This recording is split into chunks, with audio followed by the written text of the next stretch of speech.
Finally, the EasyJet was delayed to Mahon. He's just turning onto the runway. We'll run now behind Skegan now. 10:50 was the departure time for EasyJet, but she's just lined up now. Off she goes, as I explained before.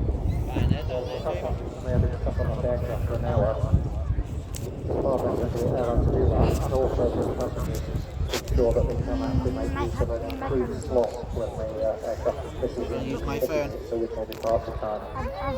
We all know what happens if you leave passengers in a terminal. It's impossible to round them up at short notice.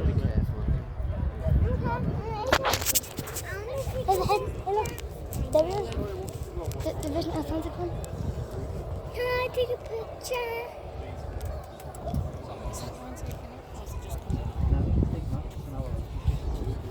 So just to give you an update on the Emirates, it is just crossing the Dutch coast at the moment and to the North Sea. So it'll be with us in 45 minutes. The Emirates is crossing the Dutch coast. I'm supposed to run like half an hour. I'm hungry.